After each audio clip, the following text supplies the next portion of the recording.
Mevlana Jaloliddin Rumi aytgandek, bizni to'g'ri yo'lga, haqiqatga boshlagan musibat emas. Bizni to'g'ri yo'ldan ozdirib o'tgan, ozg'unlikqa boshlagan omad emas. Musibat ba'zida Allohning siniqi, ba'zida Allohning jazosi bo'ladi. Mayli qandoqli bo'lmasin, musibat Allohning maktubi. Shunga beshimizga musibat kelganda qaqshimay, uni o'qimoq lozim. Ya'ni tafakkur qilmoq lozim. Biz bugun turishmoqchi bo'lgan Zaynab G'azali ana shu musibatdan iborat Allohning maktubini o'qigan va u orqali haqiqat yo'lini topgan, haqiqat yo'lini teptili bo'ldi qilmasdan shu haqiqat yo'liga o'zini atagan kishilarning biri. Agar Zaynab G'azalining hayoti bilan qisqacha tunishib chiqishni xohlasangiz, 5 minut vaqtingizni bering.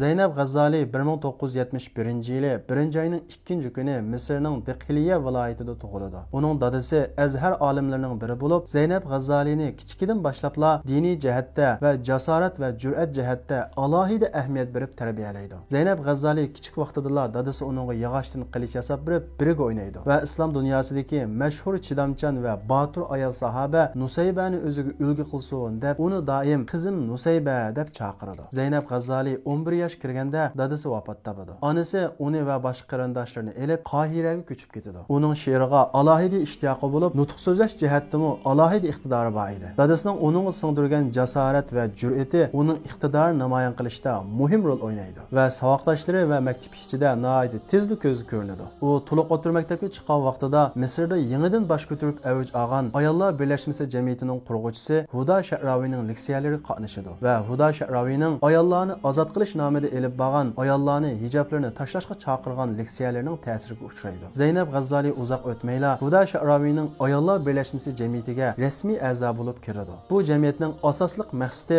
madaniyatlashish va ayollarni ozod qilish nomida ayollarni hijoblarini tashlashga va erlarni birdan ko'p ayollar bilan uylanmaslikka va musulmon ayollarni kofir erlar bilan uylanishga ruxsat qilishga o'xshash musulmonlarni diniy kimlikdan suslashtirishni maqsad qilgan edi. Huda Sha'ravi tunji qatim oshkor holda hijobini yerga tashlab tepsiga dastlab turib ayollarni hijoblarini tashlashga chaqiradi. Zaynab G'azali bu ayolning jamiyatiga kirgandan keyin nihoyat avangard bo'lib ishlaydi. Notiqligi va jur'ati bilan nihoyat tezlik ko'zi ko'rinib, Huda Sha'ravining eng yaqin odamiga aylanadi. Huda Sha'ravi jamiyatidan eng munavvar 3 kishini tanlab Fransiyaga o'qishga avatadiganligini aytadi. Darvaqa bu 3 kishining biri Zaynab G'azali bo'lib tanlanadi. Zaynab G'azali safar tayyorligini qilib, minishga oz qolgan vaqtida tushida dadasini ko'radi. Dadasi uningga Fransiyaga bormasligini va bu qatimqi safardan rozi emasligini aytadi. Zaynab G'azali tushidan uyg'onibla uzr so'rab bu safardan voz kechadi. Ammo u burunqiga o'xshashla Ayollar birlashmasining prinsipi bo'yicha ayollarni ozod qilish nomidagi leksiyalarini davom qiladi. Azhar ulamolari ularning bu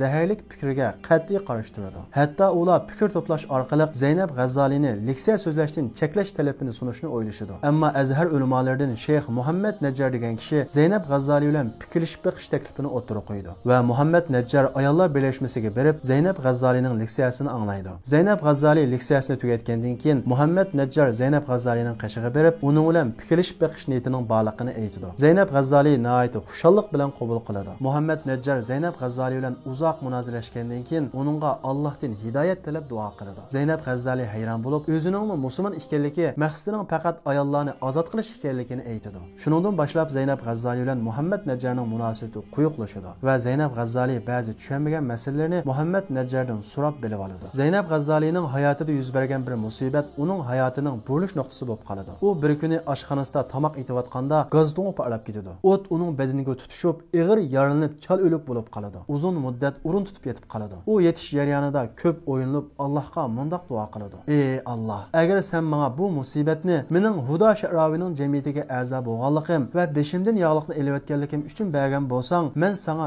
sig'inib tavba qilaman va sening muborak hurmatingdan uning jamiyatidan istiqbo berib, musulmon ayollar jamiyati qurib, musulmon ayollarni sahoba ayollardek bo'lishga da'vat qilaman va butun kuch-quvatimni va hayotimni sening yo'lingga atayman. Alloh uningga mo'jizalik holda shifolik berib, asli holatiga sog'-salomat qaytib keladi. U saqaygandan keyin va'dasida turib, Ayollar birlashmasi jamiyatidan istiqbo berib, 1937-yili musulmon ayollar jamiyatini qurib chiqadi. Uning yaxshi nomi keng tarqashga boshlaydi va uzoq o'tmayla uning jamiyatining sho'bisi 199 ga yetadi. Zaynab G'azali ayollarni go'zal axloq va taqvodorlik undaydigan har xil leksiyalarni so'zlaydi. Fuqarolarning davolanishi, yetim yesirlarning tarbiyalanishi, oilalarning isloh bo'lishiga o'xshash diniy va ijtimoiy sohalarda boshlamchilik rolini o'ynaydi. Musulmon qarindoshlar tashkilotining qurg'uvchisi Hasanul Banna Zaynab G'azzoli bilan ko'rishib, birga ishlash taklifini berdi. Zaynab G'azzoli Musulmon qarindoshlar tashkilotiga qo'shilib, ayollar bo'limining raisi bo'lib xizmat qiladi. Misrda yangidan bosh ko'tarayotgan islom uyg'onish harakati Zaynab G'azzolining faoliyatchanligi bilan texnik yuqori pallaga ko'tarilib, tez suratda kengaydi. Buningdan tahdid his qilgan Misr mustabid hokimiyati Misr raisi Jamal Abdunasirni o'ldirishni plan qilgan degan tuhmat bilan Musulmon qarindoshlar tashkiloti qarta keng ko'lamli tutqun qilishni boshlaydi. Nurg'un olim va mutafakkirlar qo'lga olinadi.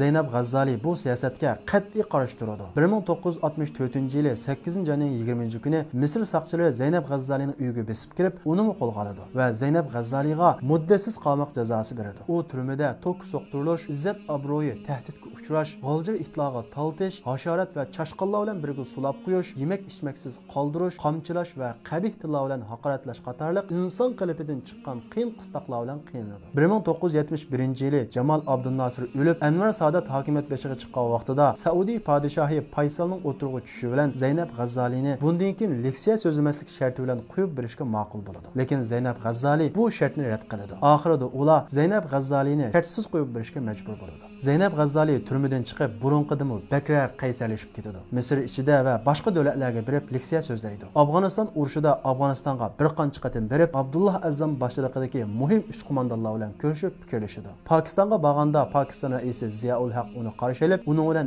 2,5 soat paranglashib fikrlashadi. U yana zindon xotirasi, Allohning kitobiga nazar, yangidan uyg'onish, Allohning go'zal ismlari, balog'at davridagi qiz-o'g'illarning qiyinchiliklari, qizimga 40 hadisning sharhi qatorliq kitoblarni yozib chiqdi. U asli kasbi bo'lgan doktorlikni tashlab 55 yil hayotini, ya'ni yarim asrdan ko'proq hayotini maxsus islom xizmati uchun atab 88 yoshida 2005-yili 8-oyning 3-kuni Qohirada vafot bo'ldi. لأجلك يا ربي نسعى بلا توان وتحلو طريق الخطر نسير